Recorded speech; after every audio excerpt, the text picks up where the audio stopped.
अधिकारी सांगतो ना, जो अधिकारी सांगतो, मामलेदार सांगतो, कलेक्टर सांगतो, त्यांनी बघायला पाहिजे. त्यांना म्हणावं स्वतः या इथे आणि डोळ्यांनी बघा.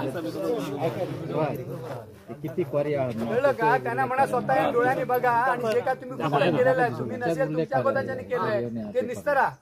धरण क्षेत्रामध्ये तुम्ही ब्लास्टिंग करता, याला काय अर्थ राहिला? आणि त्या टाइम लोकांनी भूर्दंड हे करायचा, धरणी धरायची. हे अधिकारी वर्ग कशासाठी पाहिजे? आणि हे जे कोण आमदार निवडून आलेले होते केसरकर वगैरे, 15 दिवसांनी मी इथे येणार, कुठे गेला केसरकर? तो वर्ष झालं केसर तोंड नाही दाखवलं त्यांनी. बरोबर आहे. हे सगळे बनवाई धंद्याने आमचे लोक पण मूर्ख आहेत. बाबा मी करते, मी कथा करतो, मी कथा करतो, हे पैसे घ्या, ता काम करा, असले सगळे फालतू लोक आहेत. आणि त्याच्यासाठी काय करायला लागतंय? सर्वसामान्य माणसांना वेटीच धरताय तुम्ही आता. अरे प्रॉपर कोणी बघेल, आंधळा पण दिसेल नाही. तुम्ही फोटो काढून मी येतो स्वतः घेऊन जा, आंधळाला पण कळेल इथे कसं का उत्खनन होतं म्हणून. आणि वरून मला कोणी मी पेपरात वाचलंय, तो अधिकारी सांगतो, कलेक्टर कोणतरी मला नक्की माहित नाही, ते ऍज पर हे आहे, त्यांनी प्रूव्ह करून दाखव ऍज पर रूल म्हणून आहे. तर 50 मीटर मध्ये ऍज पर रूल. अरे काहीतरी त्याला अर्थ आहे की नाही? मग एवढं धरण बांधतात कशाला?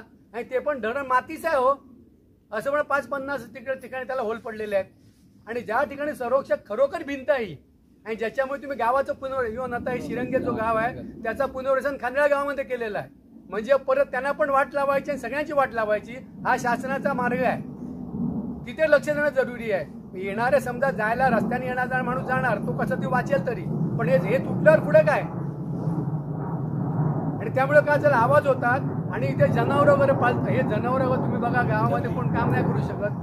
हा गवेरेडा पाहून सगळे माकडं पाहून एवढी सगळी सोडून दिली गव्हर्नमेंटने, ती सगळी. म्हणजे तुम्ही कोणाच्याकडे विचारा, खांदेळे गाव पहिला संपन्न होता, नारळ बिळ कोणा विकत आणायला लागत नव्हते. पण आता कोण एकाही माणसाने सांगेल मी माझे नारळ खातो, तो माणूस नारळ विकतच आणतो याच. आणि ह्याला जबाबदार कोण? तर हे आमचे जे कोण निवडून दिलेले तथाकथित जे कोण आहेत केसरकर सारखे, प्लस हे जे अधिकारी आहेत ते. माझं स्पष्ट मत आहे, मला प्रॉपर फोकस करा. खांदेळे गाव वाचवा, खांदेळे गाव वाचवा, खांदेळे गाव वाचवा, पर्यावरण प्रदूषण थांबवा, पर्यावरण प्रदूषण थांबवा, पर्यावरण प्रदूषण थांबवा. खांदेळे गावाचा एकच नारा, खांदेळे गावचा एकच नारा, खांदेळे गावचा एकच नारा. धरण वाचवा, धरण वाचवा.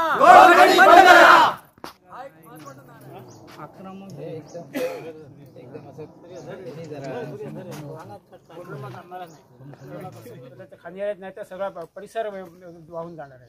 तुम्हाला माहिती आहे, हा कालवा फुटतो तर नुसतं आवडा वांगण हे होऊन जातं, नुसतं कालवा फुटतो. तर ही धरणाची संरक्षक भिंत आहे. त्यामुळे इथून जर हे याच्या काय चाललंय त्याच्यामुळे ह्या 300-400 मीटरवर वीज निर्मिती केंद्र आहे. वीज निर्मिती केंद्राला धोका आहे. तर धरण तर मातीचं आहे, सर्वांनाच माहिती आहे. त्या धरणाला सुद्धा धोका आहे. ज्यात सगळं खांदेळे शिरंगे 150 साठेलीपर्यंतचा परिसर वाहून जाणार.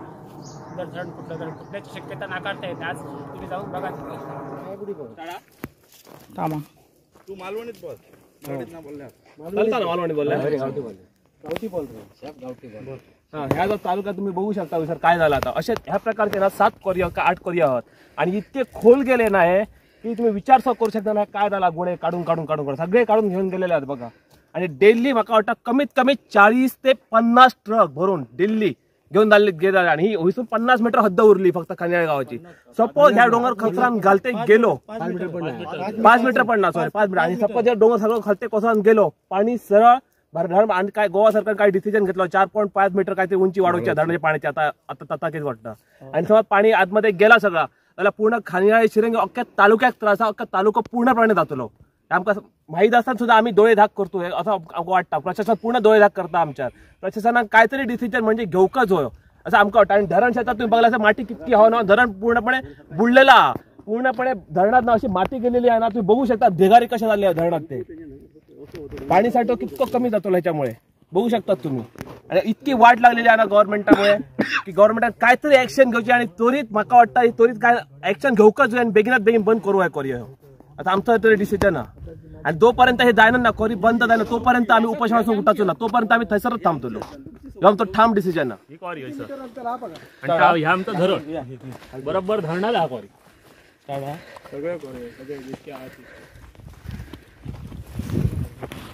ही जी आहे संरक्षक भिंत, खाली आहे हा गाव आहे आणि ही शिरंगी आहे.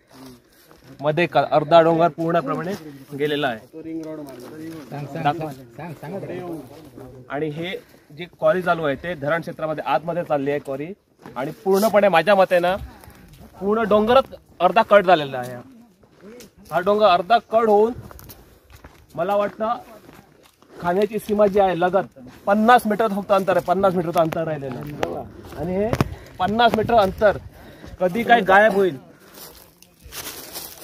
बघू शकता. पुढे पुढे पुढे पुढे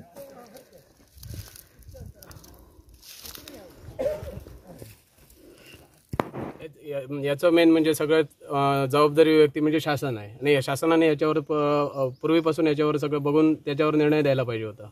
पण हे कसं झालं की शासनाचा ह्याचा निर्णय काय म्हणजे ठाम याचं काय बघितलं नाही, काय त्याची चौकशी केली नाही आणि याच्यामुळे हे परिणाम आम्हाला आज उपोषणाला बसावे लागले आणि आम्हाला हे उपोषणाला बसून बंद करावं लागतं. ॲक्च्युली काय हे शिरंगे गावामध्ये पडतं, चालू यांच्या पंचायती थ्रू होतं.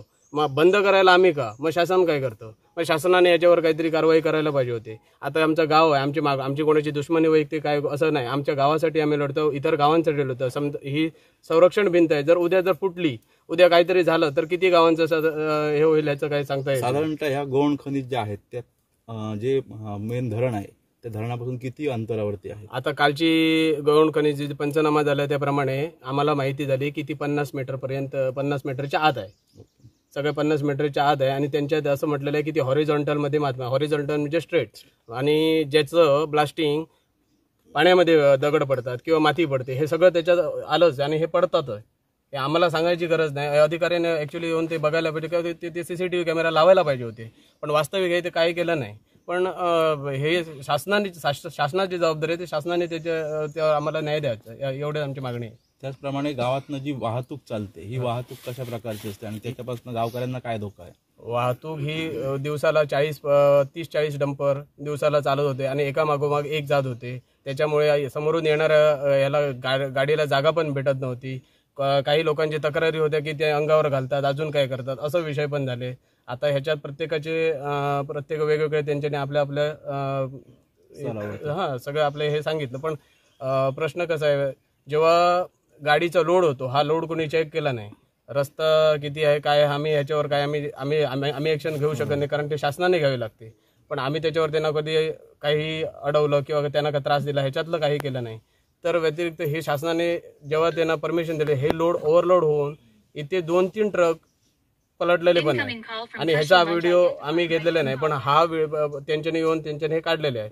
पण कुठेतरी समोरचा व्यक्ती येतो त्याला सांभाळून घेणे किंवा आमचे आणि वेळीवाकडे वळणे आहे याच्यावर लोकांचे प्रत्येक जे आई वडील आहेत त्यांचे मुलं जातात जे आणि कोण जातात कामाला जातात. मध्ये वाटे देताना ते 30-40 डंपर जर एखादा आता तुम्ही बघितलं मोरल्या गावात सारखा एक तरुणाचा मृत्यू झाला, तसंच जर आमच्या गावात आता झाला तर आम्ही ती वाट पाहत बसायची का?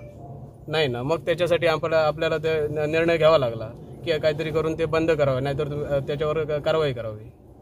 आज सकाळपासून तुम्ही इथे उपोषणाला बसलेला आहात. शासनाचा कोणता प्रतिनिधी किंवा खाण मालकांचा कोणता प्रतिनिधी तुम्हाला येऊन भेटला आहे? अजूनपर्यंत कोणी आलेलं नाही. आणि आरोग्य विभाग वगैरे? आरोग्य विभाग नाही.